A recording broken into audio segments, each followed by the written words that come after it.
தொட்டதெல்லாம் துலங்கப் போகும் துலாம் ராசி அன்பர்களே, உங்கள் ராசி அதிபதி உச்சம் பெற்று கூட 5 கிரக சேர்க்கையாக செயல்படுகிறார். இந்த நேரத்தில் யோகத்தின் உச்சம் அப்படின்னு சொல்லலாம். ஏன் இந்த நேரத்தில் இவ்வளோ முக்கியமான நேரத்தில் சொல்கிறோம்னா, உங்களுக்கு நிறைய லைஃப்பில் மாறுதல்கள் நடக்க போகுது. பொருளாதார ரீதியாக, வேலை ரீதியாக, சொத்து ரீதியாக, அது மட்டுமா பிஸ்னஸ் சம்மந்தப்பட்டதில் விருத்தி பண்ண வேண்டிய சூழ்நிலை, திருமணம், நிறைய பேர்த்துக்கு திருமணம் பார்த்திங்கன்னா முடிவுக்கு வராமல் இருந்த இந்த ராசிக்காரங்களுக்கு முடிவுக்கு வர ஒரு வாய்ப்புகள் வருது. அதை பற்றி தெளிவாக பார்த்துருவோம். முதல்ல அனைவருக்கும் வணக்கம். நான் உங்கள் ஸ்ரீ சுபம் விஜயகுமார். இந்த சேனலை சப்ஸ்கிரைப் பண்ணிக்கோங்க. புதுசாக பார்க்குறவங்க ஏதாவது கேள்விகள் சந்தேகம் தான் கமெண்ட் பண்ணுங்கள். அடுத்த வீடியோக்குள்ளே கமெண்ட் பண்ணப்படும், அதில் விளக்கங்கள் கொடுக்கப்படும். முழுசாக பாருங்கள். ரைட். பொதுவாக துலாம் ராசி அப்படின்னு சொன்னாலே பார்த்திங்கன்னா இவங்களை மற்றவங்களை அட்ராக்ட் பண்ணக்கூடிய ராசி, ஒரு வசீகரிக்க தன்மை உடையது. இவங்களுக்கு வியாபார நோக்கம் எப்பவுமே இருக்குங்க. பிஸ்னஸ் சம்மந்தப்பட்ட ஒரு மோட்டிவேஷன், அங்கீகாரமாக இருக்கும்.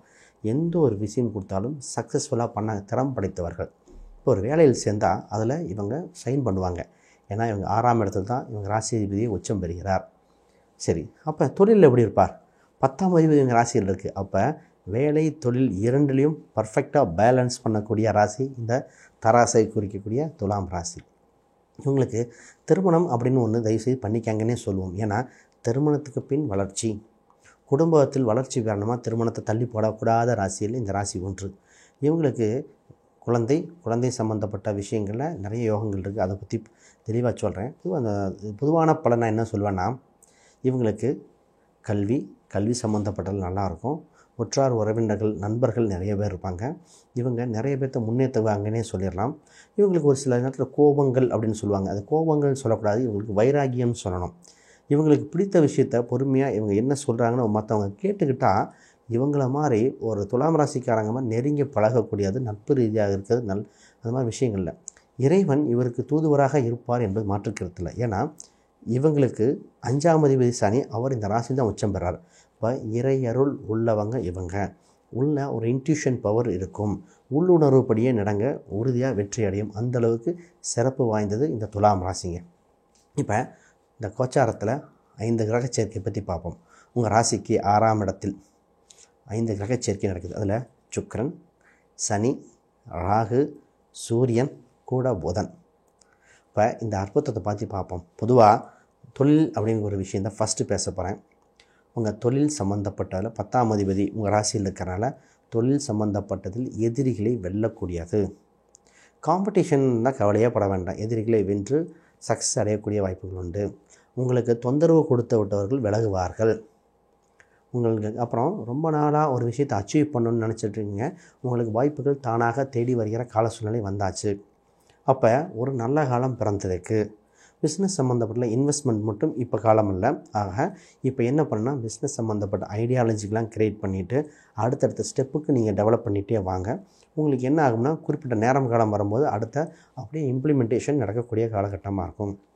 இந்த நேரத்தில் கூட்டு அப்படின்னு ஒருத்தங்க வர வாய்ப்பு இருக்குது. அந்த கூட்டு சம்மந்தப்பட்டதில் உங்களுக்கு யோகமாக இருக்க வாய்ப்பு இருக்குது. அதனால் கூட்டு சம்மந்தப்பட்டதில் நீங்கள் தைரியமாக ப்ராசஸ் பண்ணலாம். இது கோச்சார ரீதியானது.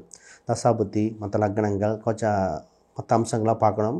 அதை பார்த்தா தான் ஜாதக ரீதியாக லாங் டேர்மாக, ஷார்ட் டேர்மாக இப்போ எந்த மாதிரி கான்ட்ராக்ட் போடணும்னு பார்க்க வேண்டிய அம்சம் இருக்குது. ரைட்டு. நான் நேராக திருமணம் என்ற விஷயத்துக்கு போகிறேன். 7ஆம் அதிபதி சில காலமாக நீச்சபங்கம் மாறிக்கிட்டே இருந்தது. அவர் திருமணத்தில் ஒரு முடிவு எடுக்க முடியாமல் இருந்தது. திருமணம் என்ற ஒரு விஷயத்தையும் சக்ஸஸ்ஃபுல்லாக நடக்கக்கூடிய காலகட்டமாக இருக்குங்க. திருமணம் உறுதியாகும் நிலை ஏற்படுகிறது. வருகின்ற வரநாள் ஆதாயம் உண்டு, வளர்ச்சியும் உண்டு. எதிர்பார்த்த அமைப்புகளில் இருப்பாங்க. உங்களுக்கு பிடிச்ச வரனாக இருக்கும். லாங் டேர்ம் லைஃப் லீடிங் பண்ணுறதுக்கான சூழ்நிலை இருக்குது. ஜாதகத்தில் எந்த மாதிரி தோஷங்கள் இருந்தாலும் இந்த நேரத்தில் அந்த தோஷங்கள் ஏதாவது பரிகாரங்கள் செய்ய வேண்டியிருந்தால் இப்போ பரிகாரம் பலிதமடையும்.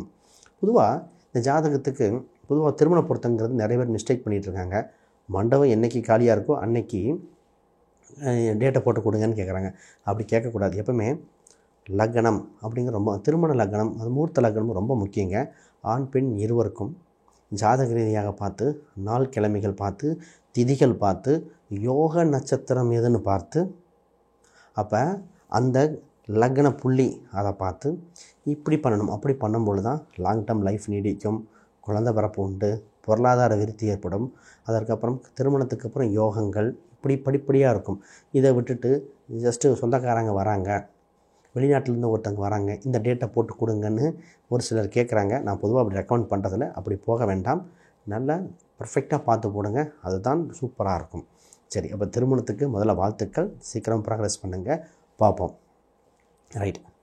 இப்போ வேலை இல்லாதவருக்கு ஒன்றுக்கு மேற்பட்ட வேலை கிடைக்கும் யோகம். அப்போ ஆல்ரெடி வேலை இல்லாதவங்களுக்கு ஒன்று மேற்பட்ட வேலை கிடைக்கும்.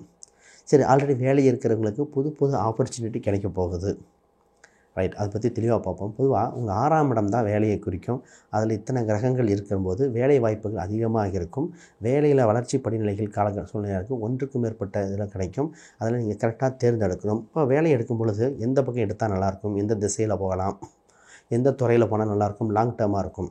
இப்போ வேலை சம்மந்தப்பட்டதில் பார்த்திங்கன்னா புது முயற்சிகள் கிடைக்கும். ஆல்ரெடி ஒரு சிலருக்கு இருக்கிறதே இருக்கலாமா, இல்லை கண்டிப்பாக மாறி தான் ஆகணுமாங்கிறது அது ஜாதக ரீதியாக பார்த்து முடிவு எடுப்போம்.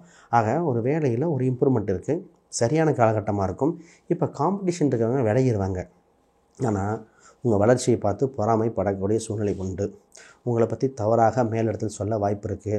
கொஞ்சம் கவனமாக இருக்க வேண்டிய காலகட்டம் தான். அதற்கு உங்களுக்கு ப்ரொடக்ஷன் ரீதியாக பார்த்து ஏதாவது செஞ்சுக்க வேண்டிய சூழ்நிலை இருக்குங்க. அதை கவனம். குலதெய்வ கோயிலுக்கு சென்று கட்டளைகள் இருந்தால் நிவர்த்தி பண்ணுங்கள். குலதெய்வ கோயில் உங்களை அழைக்குதுன்னே சொல்லணும். 7-6 போயிட்டால் இப்போ என்னென்னா திருமணம் சம்மந்தப்பட்டது சொல்லுவோம். அதே 2வது குழந்தை சம்மந்தப்பட்டதும் உண்டு. இப்போ குலதெய்வம், குழந்தைகள் விஷயத்தில் கவனம். சரி, சொத்து சேர்க்கைகள். பொதுவாக இந்த நேரத்தில் ஃபஸ்ட்டு சொத்து சேர்க்கைக்கு வேண்டிய வாய்ப்பு இருக்குது. ஆனால் கடன் வாங்கி சொத்து சேர்க்கணும், ஃபஸ்ட் ஆப்ஷன். 2வது கடன் அடைக்க முடியுமானா சொத்தை கொடுத்து கடன் அடைக்கணும். ஆக மொத்தம் கடன், சொத்து இரண்டு இணைந்த கைகளாக செயல்பட போகுது. இப்போ சொத்தை விற்கணும்னா கடனை அடைச்சி இந்த மாதிரி இந்த 2 பேலன்ஸ் பண்ண வேண்டியது இருக்குங்க. அப்போ சொத்து சம்மந்தப்பட்டதில் கொஞ்சம் கவனமாக இருங்க. லோன் அப்ளை பண்ணால் உறுதியாக கிடச்சிடும். கட்டக்கூடிய அம்சம் இருக்கிறவங்க மட்டும் பாருங்கள். வெளியே பேங்கை தவிர வெளியே வட்டிக்கு வாங்கக்கூடாத அம்சம் உங்கள் ராசிக்கு. அப்போ இதில் கொஞ்சம் கவனமாக இருங்க. இப்போ செகண்ட் ஹேண்டு சம்மந்தப்பட்டது ஜாதக கோச்சார ரீதியாக காட்டுது. ஜாதகத்தை பார்த்தா தான் வில்லா டைப்பாக, அப்பார்ட்மெண்ட்டாக, ஆல்ரெடி வீட்டு பக்கத்துலேயே அமையுமா, இல்லை தொலைதூரமாக அமையுமா, மனைவி பேரில் வாங்கணுமா, இல்லை உங்கள் பேர்லேயே வாங்கிக்கணுமா, இப்போ ஜாதகர் பேர்லையா இல்லை அவங்க பார்ட்னர் பேரில் வாங்குறதா, இப்படிலாம் முடிவெடுக்க முடியும். பொதுவாக மொபைல் சம்மந்தப்பட்டது, தகவல் சம்மந்தப்பட்ட பொருட்கள் வாங்கக்கூடிய காலகட்டம். ஆக மொத்தம் உங்கள் லைஃப்பில் ஒரு அப்லிஃப்ட் ஆகக்கூடிய காலகட்டமாக இருக்குது. இந்த 5 கிரக சேர்க்கையை சாதகமாக பயன்படுத்தி வெற்றி வகை சூடுங்க. இப்போ பூர்வீக ரீதியான சொத்துக்கள் சம்மந்தப்பட்ட பேச்சுவார்த்தைகள் இப்போ வேண்டாம். 8க்குரியவர் 6ல் பயணிக்கும் பொழுது பேச்சுவார்த்தை முடிவுக்கு வராது, இழுத்துக்கிட்டே போகக்கூடிய சூழ்நிலை உண்டு. ரைட். தந்தை, தாய் அவங்க உடல்நிலைகள் கொஞ்சம் பார்த்துக்கணும். பொதுவாக தந்தை சம்மந்தப்பட்டதில் பார்த்திங்கன்னா சின்ன உடல் உபாதைகள் வருகிற காலகட்டமாக இருக்குது. ஹெல்த் வைஸ் பார்த்துக்கங்க. அவங்களுக்கு ஹெல்த்தை கவனிக்க வேண்டிய காலகட்டமே. ரைட். உங்களுக்கு ஹெல்த்தை பார்ப்போம். பொதுவாக நிறைய ப்ளஸ்ஸை சொன்னால் ஹெல்த்தில் பார்க்கும்போது கொஞ்சம் கவனங்க. 6ல் நிறைய கிரகம் இருக்கும்போது ஒன்றுக்கு மேற்பட்ட தொந்தரவுகள் வர வாய்ப்புண்டு. அதுக்கு பரிகாரம் கொடுக்குறேன். ஏன்னா 6ஆம் இடத்துல நிறைய கிரகம் இருந்தால் வயிறு சம்மந்தப்பட்டது, உணவு சம்மந்தப்பட்டது, அதில் ஹெல்த்தில் ஒன்றுக்கு மேற்பட்ட தொந்தரவுகள் வர வாய்ப்பு இருக்குது. அப்போ இதை கொஞ்சம் கவனமாக இருங்க. ஆல்ரெடி ப்ராப்ளம் இருக்கிறவங்க மருத்துவம் சம்மந்தம் பார்த்து டெவலப் ஆக வேண்டிய கால சூழ்நிலை இருக்குது. கொஞ்சம் கவனம். ரைட். இப்போ யாருக்கா ஜாதகம், பிரசன்னம், வாஸ்து, நியூமராலஜி பார்க்கணும், கீழே இருக்கிற எண்களுக்கு தொடர்பு கொள்ளுங்க. உங்களுக்கு விளக்கம் தரப்படும். அதற்கு மட்டும் இல்லாமல் இப்போ என்ன கோயில்கள், என்ன வழிபாடுகள் செஞ்சால் சிறப்பாக இருக்கும் பார்ப்போம். முதல்ல நீங்கள் சிறப்பான எண்கள் நீங்கள் பயன்படுத்த வேண்டிய எண்கள் பார்த்திங்கன்னா 6ஆம் நம்பர், அப்புறம் பார்த்திங்கன்னா 9ஆம் நம்பர். இந்த கோச்சாரத்தில் பொதுவாக இந்த கோச்சார ரீதியாக 9ஆம் நம்பர் நல்லாயிருக்கு. அதை பயன்படுத்திக்கங்க. இது ரொம்ப சிறப்பாக இருக்கும். ரைட். இப்போ என்ன வழிபாடு பண்ணால் நல்லாயிருக்கும்? அப்போ அஷ்டலக்ஷ்மி வழிபாடு ஃபஸ்ட்டு. 2வது நீங்கள் வழிபட வேண்டிய தெய்வம் பார்த்திங்கன்னா வராகி அம்மன். இந்த அம்பாளை வழிபாட்டு 2 பேர்த்தும் வழிபாடம் செய்யும் பொழுது உங்களுக்கு நோய் தொந்தரவு மீண்டு வர வாய்ப்புண்டு. இதை மறக்காமல் செஞ்சிடணும். இந்த பிரச்சனைகள் இருக்குது, தொந்தரவுகள் இருக்குது, அதை வழிபடுங்க. அது தவிர தனிப்பட்ட நோய்களுக்கு தகுந்த மாதிரி கடவுள்கள், வழிபாடுகள், கோயில்கள்லாம் அப்ரோச் பண்ணுங்கள். இந்த வீடியோக்களை கமெண்ட் பண்ணுங்கள், பார்ப்போம். சரி, அனைவருக்கும் வணக்கம், வாழ்த்துக்கள்.